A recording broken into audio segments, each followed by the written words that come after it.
Baik, bismillahirrahmanirrahim. Assalamualaikum warahmatullahi wabarakatuh. Jumpa lagi dengan saya di Abil Maiwa Channel.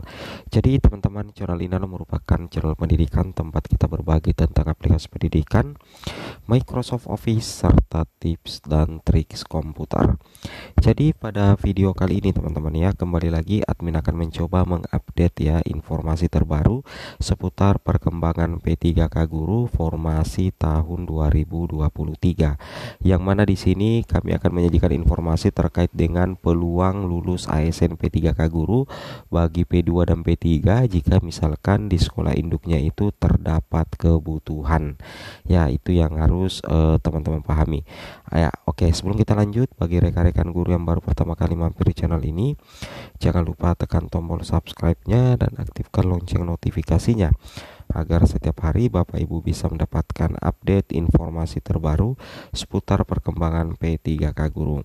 Nah, bagaimana kira-kira peluang lulus bagi P2 dan P3 jika misalkan di sekolah induknya itu terdapat kebutuhan setelah penempatan P1? Kita garis bawahi di sini ya. Nah, kita garis bawahi setelah penempatan P1, maka kita baru bisa berbicara mengenai peluang P2 dan P3, dan itu tergantung dari jumlah formasi yang tersedia teman-teman ya. Oke, jumlah formasi yang tersedia, kemudian berdasarkan juga hasil tes CAT BKN-nya ya, apakah mendapatkan nilai ranking tertinggi, nilai ranking bagus ya, seperti itu kira-kira. Nah, kira-kira bagaimana potensi kelulusan bagi P2 dan P3 jika misalkan di sekolah induknya itu terdapat kebutuhan formasi ya. Jadi perlu teman-teman ketahui ya bahwa guru honorer yang masuk dalam kategori P2 dan P3 itu masuk dalam kategori pelamar kebutuhan khusus ya. Setelah penempatan P1, maka P2 dan P3 itu wajib untuk mengikuti yang namanya tes CAT BKN teman-teman ya, tes CAT BKN. Nah, jadi bagaimana peluang lulusnya? Itu peluang lulusnya jika misalkan di sekolah induknya itu ada formasi atau ada kebutuhan formasi, itu peluang lulusnya sangat besar teman-teman.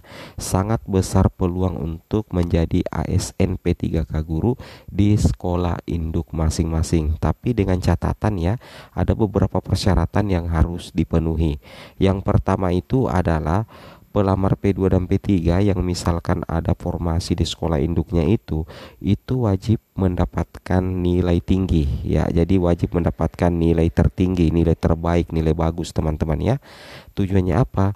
Karena ketika misalkan teman-teman nantinya kalah peringkingan dengan pesaing yang lain, sekalipun teman-teman di sekolah induknya itu ada formasi, ada kebutuhan formasi tapi kalah peringkingan, maka bisa jadi teman-teman itu tidak lulus teman-teman ya, tidak lulus menjadi ASN P3K. Apalagi kalau misalkan jumlah formasi itu lebih sedikit daripada jumlah P2 atau P3.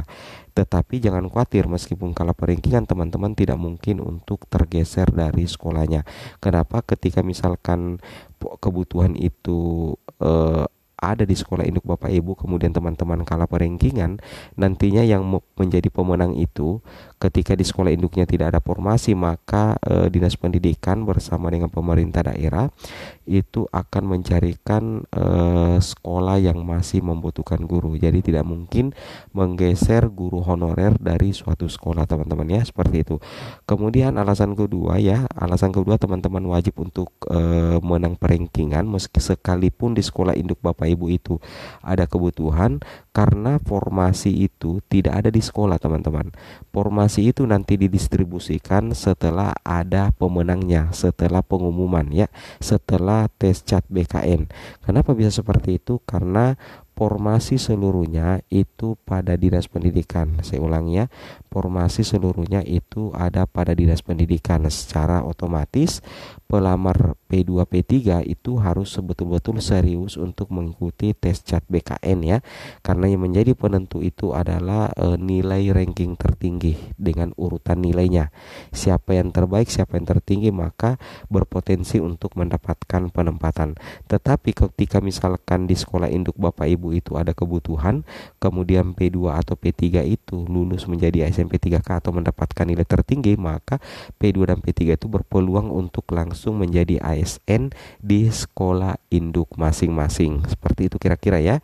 Jadi istilahnya sebenarnya untuk P2 dan P3 itu tidak ada istilah mengunci formasi di sekolah induk, teman-temannya. Tidak ada istilah mengunci formasi di sekolah induk, meskipun sebenarnya P2 dan P3 yang memiliki kebutuhan di sekolah induknya itu tetap diprioritaskan menjadi ASN, tetapi dengan syarat itu harus bisa mendapatkan nilai hasil tes CAT BKN yang bisa bersaing dengan nilai peserta yang lain. Seperti itu teman-teman ya. Kenapa? Di sini kita bisa lihat buktinya teman-teman ya. Di sini teman-teman bisa melihat ya, kelulusan seleksi kompetensi ditentukan di sini. Nah, ini dia ya, saya garis bawahi teman-teman ya. Ya, saya garis bawahi di sini kelulusan seleksi kompetensi ditentukan ini untuk P2 dan P3 ya, yaitu dalam satu instansi itu berdasarkan nilai ranking tertinggi dan ketersediaan kebutuhan di sekolah.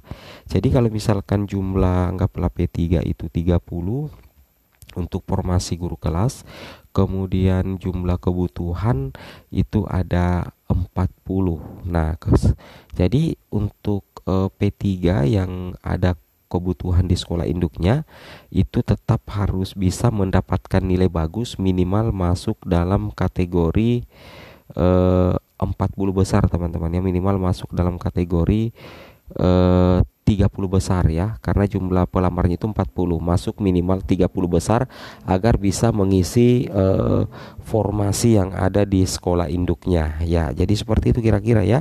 Jadi yang menjadi penentu kelulusan bagi P2 dan P3 di sini dikatakan kelulusan seleksi kompetensi ditentukan oleh nilai ranking tertinggi. Nah, selain nilai ranking tertinggi, yang kedua adalah ketersediaan kebutuhan di sekolah, apakah di sekolah induk ataupun di sekolah non induk teman-teman. Jadi kalau ketika misalkan P2 P3 di sekolah induknya itu ada kebutuhan, maka P2 dan P3 itu sangat berpotensi mengisi formasi di sekolah induknya. Tapi dengan catatan harus mengikuti tes CAT BKN dan nilainya itu bisa bersaing dengan pelamar-pelamar yang lain. Seperti itu kira-kira ya, itu yang harus teman-teman pahami. Kemudian asumsi kedua sebenarnya kalau kita lihat salah satu file ini, di sini sudah ada perbandingan teman-teman ya antara jumlah pendaftar kemudian jumlah formasi. Nah, misalkan ini anggaplah semuanya ini P2 ya, kita berandai-andai semuanya misalkan ini P2. Misalkan kondisi seperti ini, misalkan formasi guru agama Buddha, anggaplah P3, pendaftar P3 ini cuma satu setelah penempatan P1 kan ya. Kemudian formasi itu ada 5. Maka kalau posisi seperti ini teman-teman ya, pendaftar 1 formasi 5 untuk P3, maka P3 ini cukup mengikuti tes CAT BKN. Nah, berapapun nilai yang didapatkan, dia akan lulus teman-teman, karena formasinya ada 5, tidak ada yang bisa diajak bersaing karena pendaftarnya cuma 1, justru formasinya yang lebih besar. Bahkan di sini justru kekurangan teman-teman ya, sehingga otomatis P3 ini bisa diangkat. Tapi kalau misalkan kondisi seperti ini, misalkan guru IPS ya, anggaplah P3, pendaftarnya 144 tetapi formasinya ada 79. Nah, ini bakal terjadi persaingan ketat ya untuk sesama P3 karena akan terjadi perengkingan nilai tertinggi. Dari 144 pendaftar ini akan mencoba mengisi 79 kuota ya. Jadi nantinya yang tersingkir itu ada sekitar 65 teman-teman. Baik, bukan tersingkir ya, tidak lulus teman-teman ya, tidak lulus. Seperti itu kira-kira ya bayangannya. Tapi apapun itu, kita tetap masih menunggu juknis terbaru dari Kemendikbudristek ya terkait dengan skema untuk pelamar kebutuhan khusus P2 dan P3. Apa yang kami sampaikan di sini itu tentunya masih bisa berubah teman-teman ya, karena ini masih bersifat prediksi atau estimasi. Oke, sekian. Assalamualaikum warahmatullahi wabarakatuh.